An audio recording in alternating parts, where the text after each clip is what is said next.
Welcome. This is Barry Jones from Angelic Wisdom, and we're here for our monthly Angelscope for the sign of Aquarius for the month of May 2022.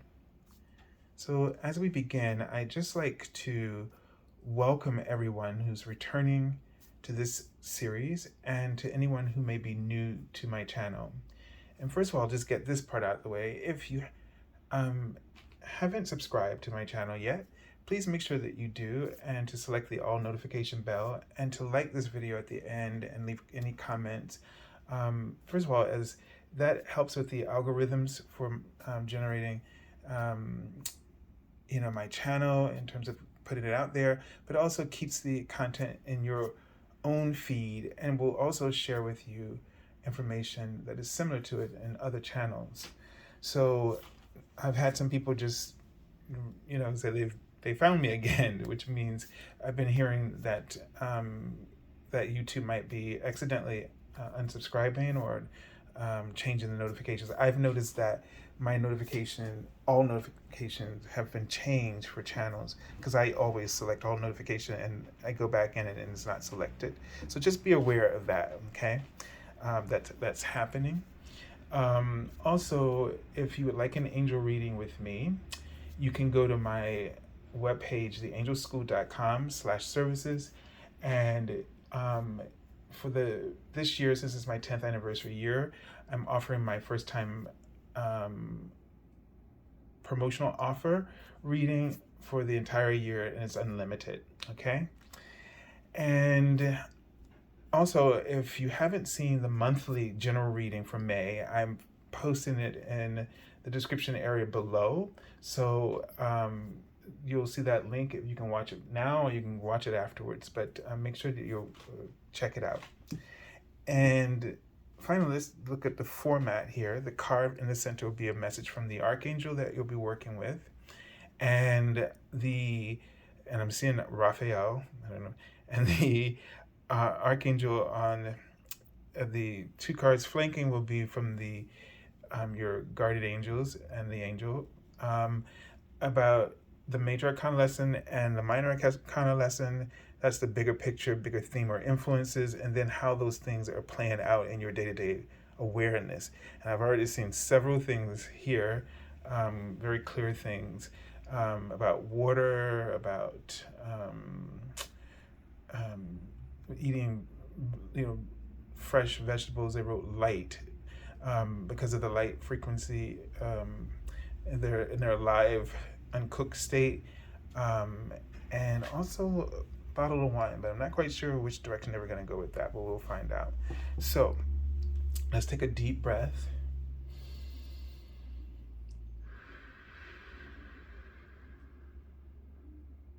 Just breathe into your heart space.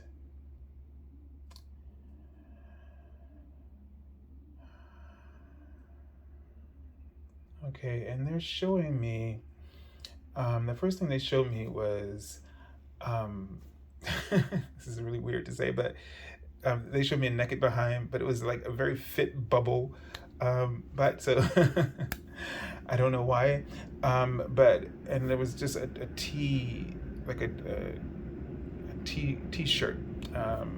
on top. So there is this, this is usually about my sign for vulnerability, and I'm not quite sure if this is about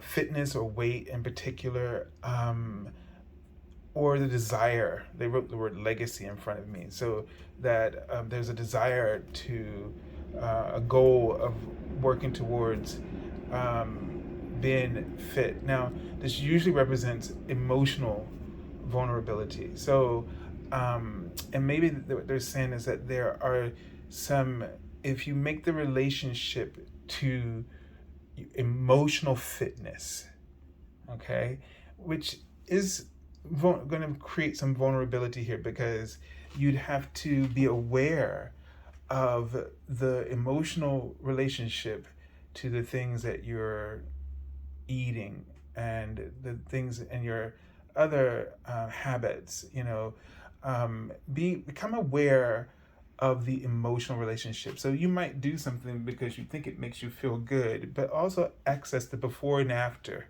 like the after, right?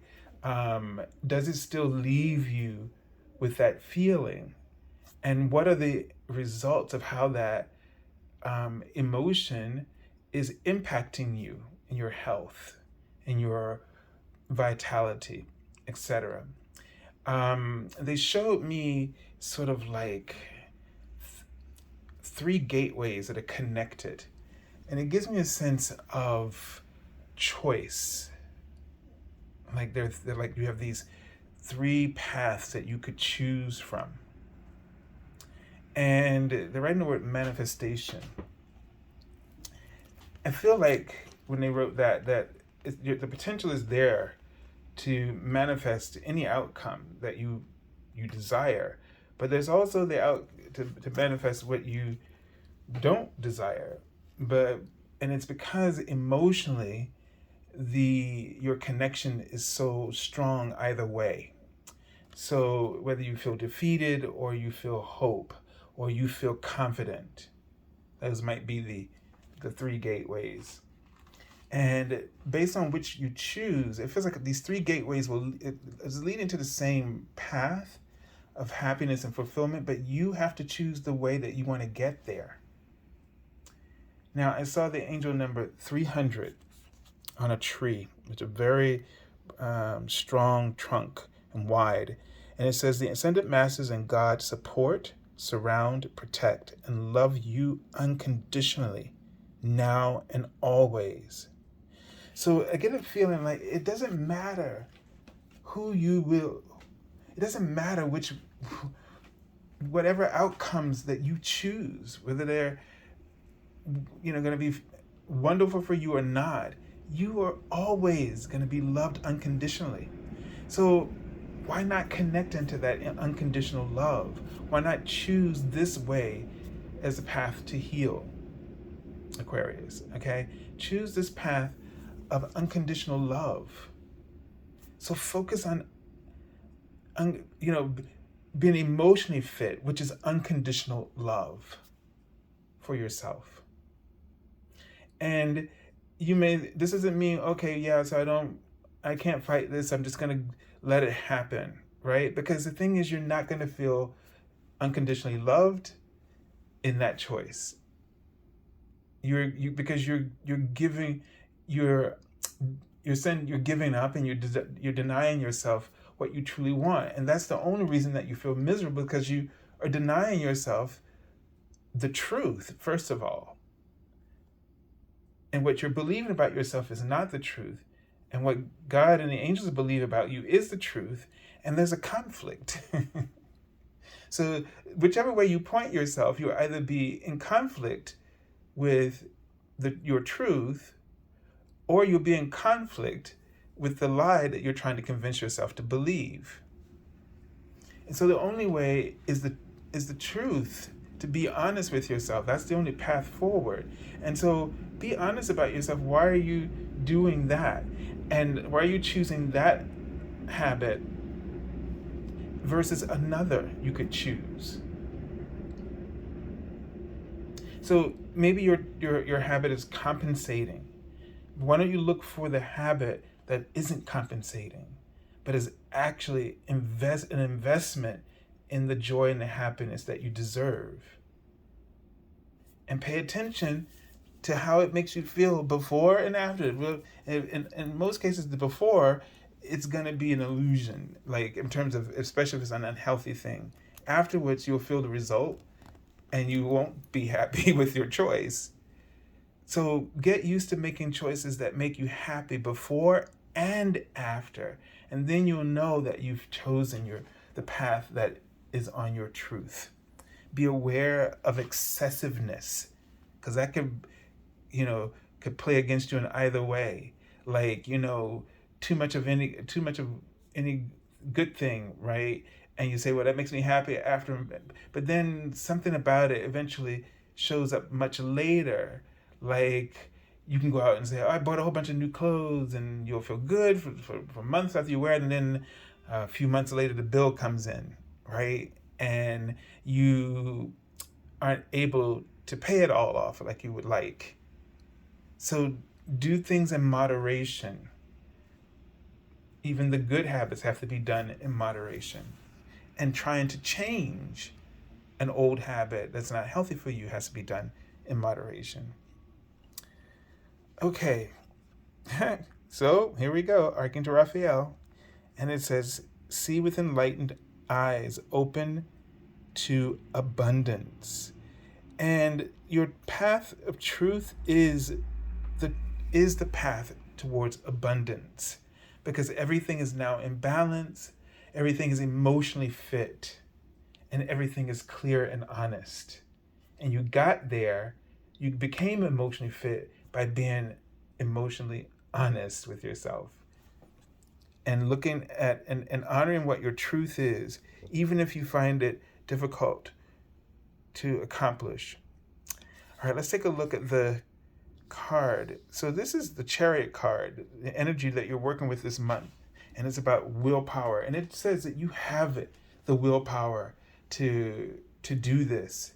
You can, if you do this in this manner, where you're looking at the before and after effects, and if you're thinking about being emotionally fit rather than just being physically fit, or whatever fitness it is that you're trying to accomplish in your life, you're trying to be more financially fit, or whatever kind of fitness, if you look at the emotional fitness around it and alter your habits to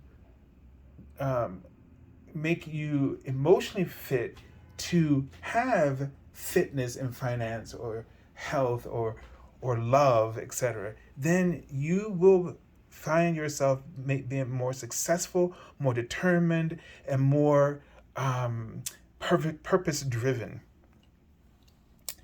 All right, so let's take a look at the way this might unfold for you in the month. Okay, so the Page of Earth, and the Page of Earth brings this optimism. It brings a message of optimism and successfulness in your physical endeavors. So this could definitely be about health fitness or financial fitness, or career fitness, meaning finding the right fit for you, where you're or being in the roles that allows you to flourish. And creatively, they're saying spiritual power is just sort of blazing in some way, right? So focus on this card highlights a message coming to you. Be aware of an opportunity or a message coming to you, and be aware of the signs that the angels give you. Be aware of the emotional signs that you might receive, or the feedback in your physical world. So since it's the Page of Earth, you're going to get some feedback as a sign, like you're going to see your body making those small little transformations, or you're going to see that you start to have a little bit extra money left over each month from the little adjustments you make. And you're also going to find yourself not wanting to overeat, or to eat certain things that aren't healthy for you any longer. Or you might find yourself not shopping and buying things that you don't really need, right? And you find yourself investing your energy into not just saving, but to spend your money in things that will help create progress, a sense of progress within yourself, and a sense of self-reliance. All right, so Aquarius, I send you lots of love and angel blessings, and have a beautiful month of May. God bless you.